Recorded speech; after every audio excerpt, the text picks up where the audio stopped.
So hello everyone, welcome to my YouTube channel. So already మనం ఈ S7 paper మీద, అనోవా మీద, అలాగే డిజైన్ ఆఫ్ ఎక్స్పెరిమెంట్స్ మీద వీడియోస్ చేయడం అయితే జరిగింది. ఎవరైనా చూస్తుండకపోతే దయచేసి చూడమని రిక్వెస్ట్ చేస్తాను. సో మనకి సెకండ్ యూనిట్లో అఫిషియల్ స్టాటిస్టిక్స్ అని చెప్పి ఒక థియరిటికల్ పార్ట్ ఉందండి. సో ఆ థియరిటికల్ పార్ట్లో మనకి నేషనల్ ఇన్కమ్ అనే టాపిక్ ఉందండి. సో మోస్ట్ ఇంపార్టెంట్ దాంట్లో కొన్ని టర్మ్స్ ఉన్నాయండి మనకి. జిఎన్పి, జీడిపి, ఎన్డిపి, ఎన్ఎన్పి అని చెప్పేసి, పర్ క్యాపిటల్ ఇన్కమ్ అని చెప్పేసి ఒక 6 to 7 టర్మ్స్ అయితే ఉన్నాయండి. అవేంటో మీకు ఈ ఎగ్జామ్ పర్పసే కాకుండా మీకు రియల్ లైఫ్లో కూడా మన నేషనల్ ఇన్కమ్ అనే దాని గురించి మనం ఒక as a citizen of India మనం తెలుసుకోవాల్సి ఉంది కాబట్టి, సో నేను వాటి గురించి మీకు ఇన్ డీటెయిల్గా ఎక్స్ప్లెయిన్ చేసే ప్రయత్నం అయితే చేస్తాను అండి. సో మరి అది మీరు ఎగ్జామ్లో ఎలా రిప్రజెంట్ చేసుకుంటారు అనేది మీ మీద కంప్లీట్గా డిపెండ్ అయి ఉంటుంది. సో మనకి గ్రాస్ నేషనల్ ప్రోడక్ట్ అనేది ఫస్ట్గా మనం అనుకుందామండి. సో జిఎన్పి అంటే gross national product. So gross national product అంటే ఏం లేదండి.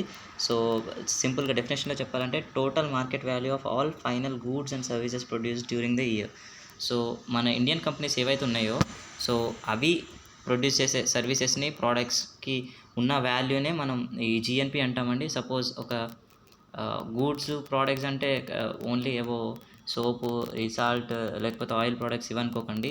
సర్వీసెస్ అంటే మనకి విప్రో, టీసీఎస్, లేకపోతే కొన్ని బీపీఓ కంపెనీస్ ఉన్నాయి, ఐటీ కంపెనీస్ ఉన్నాయి. వీళ్ళు ప్రొవైడ్ చేసే ఐటీ సొల్యూషన్స్ కానీ, లేకపోతే వాళ్ళు ప్రొవైడ్ చేసే సర్వీసెస్ కానీ, లేకపోతే టెలికమ్యూనికేషన్స్ ఉన్న కంపెనీస్ ఉన్నవి వాళ్ళు ప్రొవైడ్ చేసే సర్వీసెస్ కానీ, వాటితో వచ్చే మనీని కూడా మనం ఈ జిఎన్పిలో క్యాలిక్యులేట్ చేస్తామండి. సో సింపుల్గా చెప్పాలంటే total market value of final goods and services produce during the year. So ఇది ఓవరాల్ ద వరల్డ్ అండి. సో మన Indian company overall the world, like ఇక్కడ యూఎస్లో ఉన్న, జర్మనీలో ఉన్న, ఇండియాలో ఉన్న, మొత్తం టోటల్ వరల్డ్ వైడ్ సంపాదించిన మన ఇండియన్ కంపెనీస్ సంపాదించిన వాల్యూని ఈ జిఎన్పితో కన్సిడర్ చేస్తామండి ఎవ్రీ ఇయర్. అదేవిధంగా జీడిపి గురించి మాట్లాడుకుంటే గ్రాస్ డొమెస్టిక్ ప్రోడక్ట్ అంటామండి. సో మీరు డొమెస్టిక్ ఫ్లైట్స్ అని అయితే వినుంటారు కదా. డొమెస్టిక్ అంటే మనది అని అర్థం. సో డొమెస్టిక్ ఫ్లైట్స్ అంటే ఇండియాలో తిరిగే ఫ్లైట్స్నే డొమెస్టిక్ ఫ్లైట్స్ అంటాం, like spice jet, air India లాంటివి. సో ఇంటర్నేషనల్ ఫ్లైట్స్ ఉంటాయి, అవేంటి బయట కంట్రీస్ కూడా వెళ్తాయి. సో డొమెస్టిక్కి లేకుంటే అదర్ దెన్ నాన్ డొమెస్టిక్కి డిఫరెన్స్ ఇదండి. సో జీడిపి అంటే మన ఇండియన్ కంపెనీస్ మన ఇండియాలోనే సంపాదించిన వాల్యూ అండి. సో దీన్ని ఎలా క్యాలిక్యులేట్ చేయొచ్చు అంటే GDP equals to GNP minus net income and out side the company. So ఇప్పుడు ఒక టీసీ లేకపోతే ఇన్ఫోసిస్ కంపెనీ తీసుకుందాం. ఇన్ఫోసిస్కి మన ఇండియాలోనే కాకుండా వేరే కంట్రీస్లో కూడా ఫ్రాంచైజెస్ అయితే ఉండొచ్చు, బ్రాంచెస్ అయితే ఉండొచ్చు కదా. సో లైక్ యూఎస్లో కానీ, ఇంకెక్కడైనా కొరియాలో కానీ, ఎక్కడైనా దానికి ఫ్రాంచైజెస్ అయితే ఉంటాయి కదా ఖచ్చితంగా. సో అక్కడ ఎర్న్ చేసిన వాల్యూ ఏదైతే ఉందో, అంటే మనీ ఏదైతే ఉందో, అది మన ఇండియన్ మనీ అవ్వదండి. సో అక్కడ ఉన్న ఎంప్లాయీస్కి ఇస్తున్నారు అక్కడ డబ్బులు, లేకపోతే అక్కడున్న ఫారినర్స్కి ఇస్తున్నారు డబ్బులు, అది మన ఇండియన్ ఇన్కంలో మనం ఇంక్లూడ్ చేయలేము. అందుకనే జీడిపిని కన్సిడర్ చేసినప్పుడు so only Indian companies produce చేసిన వాల్యూని మనం జీడిపి కింద కన్సిడర్ చేస్తామండి. సో జీడిపి ఫామ్లో వచ్చేసి GNP minus net income and out side the country. So అది మీరు సబ్ట్రాక్ట్ చేసిన తర్వాత వచ్చిన వాల్యూని మనం జీడిపి అంటాం. సో అదేవిధంగా ఎన్ఎన్పి గురించి కూడా మాట్లాడుకుందాం. సో ఎన్ఎన్పి అంటే ఏం లేదండి, సింపుల్గా డెఫినేషన్లో చెప్పాలంటే market value of all goods and services after providing for charges made on accept of depreciation అంటే మీకు ఎలా చెప్పాలంటే, సో ఏదైనా ఒక కంపెనీ ఉంది, ఒక కంపెనీకి మనీ అయితే వాళ్ళు జనరేట్ చేసిన మనీ అయితే ఓకే. సో దాన్ని మనం జిఎన్పితో అయితే క్యాలిక్యులేట్ చేస్తున్నాం. సో ఒక్కొక్కసారి ఏమైందంటే, ఒక ఆయిల్ కంపెనీ తీసుకున్నాం అనుకో, ఎవ్రీ ఇయర్ ఆ మిషన్స్ అదే ఎనర్జీతో, అదే విధంగా అదే ఎఫిషియన్సీతో పనిచేస్తాయా? లేదు కదా. ఒక ఇయర్ కొన్ని మిషన్స్ పాడైపోతుంటాయి, లేకపోతే ఏవేవో టేరింగ్ అవుతూ ఉంటుంది, తెలిసిందే ఇండస్ట్రియల్ సెక్టర్లో మనకి. సో వాటి మీద అయ్యే ఖర్చుని మనం ఈ జిఎన్పిలోంచి సబ్ట్రాక్ట్ చేస్తే వచ్చే వాల్యూని మనం ఎన్ఎన్పి అంటామండి. సో వీటి మీద ఖర్చు అయితే పెడతాయి కదా కంపెనీస్, అవి డిప్రిసియేషన్ కింద క్యాలిక్యులేట్ చేస్తామండి. సో జిఎన్పిలోంచి ఈ డిప్రిసియేషన్ తీసేస్తే మనకి ఎన్ఎన్పి వాల్యూ వస్తుందండి.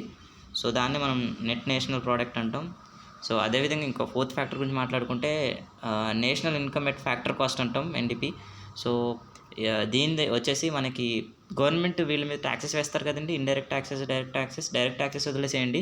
సో ఇండైరెక్ట్ ట్యాక్సెస్ కూడా వసూలు చేస్తారు కదా. సో వాటిని ఈ నెట్ నేషనల్ ప్రోడక్ట్ అని ఇంతకుముందు ఏదైతే చెప్పానో దాంట్లో సబ్ట్రాక్ట్ చేసి కొన్ని కంపెనీస్కి గవర్నమెంట్ సబ్సిడీస్ ఇస్తుందండి. సో సబ్సిడీస్ అంటే లైక్ రీసెంట్గా చైనాతో ఇష్యూస్ వల్ల మనం కొన్ని ఎలక్ట్రిక్ గ్యాజెట్స్ కానీ, ఎలక్ట్రానిక్ డివైజెస్ కానీ, అలాగే ఆమ్రీ ప్రోడక్ట్స్ కానీ, ఇవన్నీ మనం అక్కడి నుంచి ఇంపోర్ట్స్ అనేవి బ్యాన్ చేసామండి అక్కడి నుంచి అక్కడికి కొనుక్కోవడానికి లేకుండా. సో ఇక్కడ ఇండియన్ కంపెనీస్కి అదొక సబ్సిడీ లాగా అవుతుంది. ఇక్కడ కంపెనీస్ వాటిని తయారు చేయడానికి ఫుల్ ఎక్విప్మెంట్ గవర్నమెంట్ కొంచెం సబ్సిడీస్తో మనకి ప్రొవైడ్ చేయడం జరుగుతుందండి. సో వాటిని కూడా మనం యాడ్ చేస్తే మనకి national income at factor cost అనేది మనకు వస్తుందండి. సో ఫార్ములా ఏంటి? NNP minus indirect taxes plus subsidies given by government. So ఇది మనకు వచ్చేసి ఫార్ములా. సో అలాగే ఎన్డీపీ గురించి మాట్లాడుకుంటే ఎన్డీపీ అంటే చూడండి మళ్ళీ నెట్ డొమెస్టిక్ ప్రోడక్ట్ ఎలా వస్తుందంటే జీడిపిలోంచి డెప్రిసియేషన్ అంటే అయిన ఖర్చులు తీసేస్తాయి ఓన్లీ ఇండియన్ కంపెనీస్వి తీసేస్తే మనకి అలాగే ఎన్డీపీ వస్తుందండి. కొంచెం కన్ఫ్యూజింగ్ ఉండొచ్చు. మీ దగ్గర ఒకసారి టెక్స్ట్ బుక్ ఉంటే ఒకసారి రిఫర్ చేయండి. నేను చెప్పింది విని తర్వాత ఒకసారి టెక్స్ట్ బుక్ రిఫర్ చేస్తే మీకు క్లియర్ కట్ వ్యూ అయితే వచ్చేస్తుందండి. అలాగే ఇంకొక టర్మ్ కూడా ఉంది, అది పెర్ క్యాపిటా ఇన్కమ్ అనుకుంటా. సో పెర్ క్యాపిటా ఇన్కమ్ అనేది మీరు చిన్నప్పటి నుంచే విని ఉండొచ్చు, 7th క్లాస్లోనే ఇంట్రడ్యూస్ అవుద్ది ఈ టర్మ్ అనేది.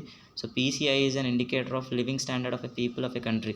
సో మన ఇండియన్ కంట్రీ ఉంది. సో ఇండియాలో మన ఇండియన్ జీడిపి ఉంటుంది కదా, దాన్ని డివైడెడ్ బై టోటల్ పాపులేషన్ చేస్తే మనకి ఒక మనిషికి పర్ క్యాపిటా ఇన్కమ్ అనేది ఎంత ఉందనేది మనకి క్లారిటీ వచ్చేస్తుంది. సో దానికి ఫార్ములా వచ్చేసి PCI equals to GDP by total number of people living in a country. So total population అనుకోండి సింపుల్గా. సో అది పర్ క్యాపిటా ఇన్కమ్ గురించి చెప్పాల్సింది. సో నేను అన్ని టర్మ్స్ అయితే మీకు ఎక్స్ప్లెయిన్ చేశానని అనుకుంటున్నాను. సో యూజెస్ ఎందుకు అసలు ఏంది, నేషనల్ ఇన్కమ్ మీద ఒక ఎల్ఏకి వస్తే ఎలా రాస్తారు? సో ఈ టర్మ్స్ని అయితే డిఫైన్ చేస్తారు. సో నేషనల్ ఇన్కమ్ వల్ల యూజ్ ఏంటంటే మనకి ఒక ఐడియాలజీ అనేది వస్తుందంటే నేషనల్ ఇన్కమ్ మీద ఒక స్ట్రక్చర్ అనేది మనం ఇండియన్ ఎకానమీ మీద ఫామ్ చేసుకోవచ్చు. అదేవిధంగా ఈ ఎవరైతే గవర్నమెంట్ గెజెట్స్ రిలీజ్ చేస్తుందో వాటికి కానీ, లేకపోతే బడ్జెట్ ఉంటుంది every year. So budget formulation చేయడం కోసం కానీ ఇండియాని ఇంకా ఏ విధంగా అయితే డెవలప్ ఇండియాని కాదు ఏ కంట్రీకైనా జీడిపి వాల్యూ అనేది ఉంటుంది. ఈ ఇయర్ చాలా దారుణం, సాడ్ న్యూస్ అనుకోవాలి, -24% ఉంది. సో ఏ కంట్రీకైనా జీడిపి అనేది ఒక ఇండికేటర్ కింద ఉంటుందండి. సో దాని డెవలప్మెంట్ గ్రోత్ కోసం. సో ఫ్యూచర్ని కూడా ఎస్టిమేట్ చేయాలి అనేది నేషనల్ ఇన్కమ్ టర్మ్స్ మీదే డిపెండ్ అయి ఉంటుంది. సో కొన్ని మెథడ్స్ ఉన్నాయండి ఈ నేషనల్ ఇన్కమ్ డ్రా చేయడానికి. మనకి అవి వచ్చేసి అవుట్పుట్ ప్రొడక్షన్ మెథడ్ అంటాం, ఆర్ ఇన్కమ్ మెథడ్ అంటాం, ఎక్స్పెండిచర్ మెథడ్ అంటాం. సో వాటికి కూడా చిన్న వేరియస్ ఫార్ములాస్ ఉన్నాయండి.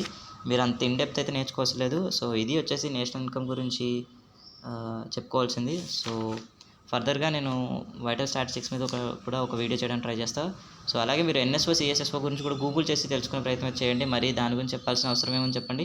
సో ఎన్ఎస్ఓ సిఎస్ఓ అంటే సిఎస్ఓ అంటే సెంట్రల్ స్టాటిస్టికల్ ఆర్గనైజేషన్. సో అది వచ్చేసి 1951లో అనుకుంటే ఎస్టాబ్లిష్ చేసింది.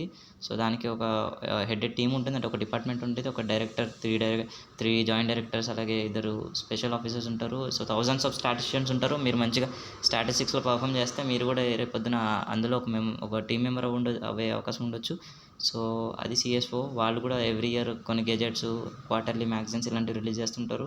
సో ఎన్ఎస్ఎస్ఓ గురించి కూడా మాట్లాడుకోవాలంటే నేషనల్ శాంపుల్ సర్వే ఆర్గనైజేషన్ 1950లో ఎస్టాబ్లిష్ చేయడం జరిగింది. దాని ప్రీవియస్ నేమ్ వచ్చేసి directorate of national sample survey అని ఉండే. సో 1971లో ఒక పార్లమెంట్ రెజల్యూషన్ పాస్ చేసి మరి దాని పేరు మార్చడం అయితే జరిగింది, ఎన్ఎస్ఎస్ఓ అని చెప్పి, నేషనల్ శాంపుల్ సర్వే ఆర్గనైజేషన్ అని చెప్పేసి. సో వాళ్ళ థీమ్ వచ్చేసి ఈ సిఎస్ఓ అనేది సెన్సస్ డేటా మీద డిపెండ్ అయ్యి డేటా అయితే కలెక్ట్ చేస్తుంది. సో ఈ national sample survey organisation the name itself అని చెప్పొచ్చు, శాంపుల్స్ మీద డిపెండ్ అయ్యి డేటాని డిరైవ్ చేయడం చేస్తుంది. సో అది ఎన్ఎస్ఎస్ఓ మెయిన్ థీమ్. సో దానికి కూడా కొన్ని పబ్లికేషన్స్ ఉన్నాయండి, లైక్ సర్వేక్షణ అని చెప్పేసి. సో ఎవ్రీ ఇయర్ వాళ్ళ పబ్లికేషన్స్ మ్యాగజైన్స్ ద్వారా ఇస్తూ ఉంటారు. సో ఇది అండి మనకి సెకండ్ యూనిట్లో మనకి మిగిలిన అఫిషియల్ స్టాటిస్టిక్స్ మీద ఉన్న థియరీ. వీలైతే థర్డ్ యూనిట్లో వైటల్ స్టాటిస్టిక్స్ మీద కూడా ఒక వీడియో చేస్తాను. So thanks for watching my video.